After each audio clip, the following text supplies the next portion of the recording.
Hey everybody, it's Dr. Sam Robbins, and welcome back to my 10 multi-part series about the 10 biggest myths and lies about weight loss.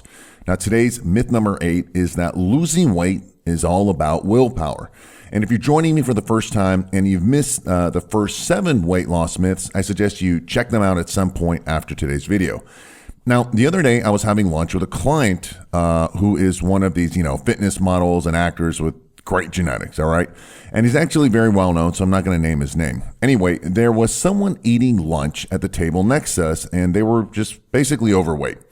Now, my fitness model actor friend then made a stupid, insensitive, and yet very common comment, which was, why doesn't this person just control what they eat?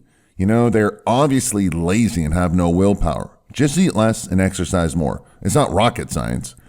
And then I said, you're right. Yes, it's not rocket science. It's actually much more complicated. You see, obesity is a very complex disorder with dozens, if not hundreds, of contributing factors. There are numerous genetic variables that have been shown to be associated with obesity and various medical conditions, whether it's hypothyroidism or depression and so forth, that can increase the risk of weight gain and actually making weight loss so much more difficult. You see, the body also has numerous hormones and biological pathways that are supposed to regulate body weight. Now, these tend to be dysfunctional, right, in people with obesity, making it much harder to lose weight and keep it off. Now, not only are there various hormones and peptides, such as the thyroids and sex hormones and, growth hormones and insulin and so forth, there are hundreds of enzymatic pathways, not to mention receptor sensitivity, fat cell sizes, the quantity, the type of fat your body has, whether it's brown or white, and so on and so forth.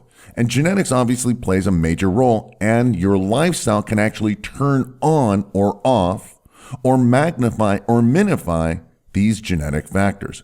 For example, being resistant to the hormone leptin is a major cause of obesity.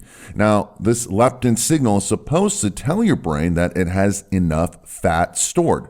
Now, when the leptin isn't managing to deliver that signal, the brain thinks that you are actually starving.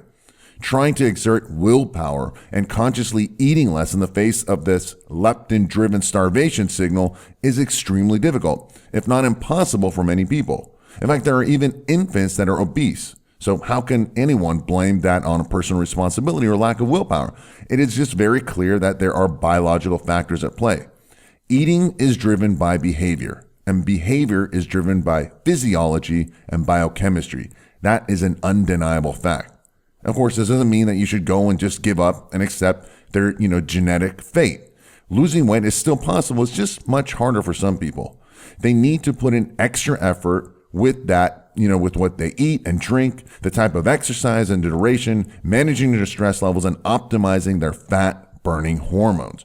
Now, you can never change your genetics, but you can turn on your fat burning genes, your hormones, so it makes it easier for you to lose fat and reduce your appetite and increase your metabolism and keep the weight off long term.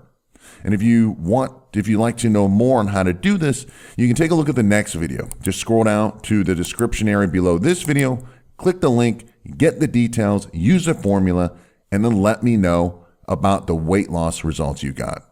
Make sure you're subscribed to this channel so you'll get notified for my next video about myth number 9, that the very best diet you should follow. All right. So as always, thanks for listening and have a happy and healthy day.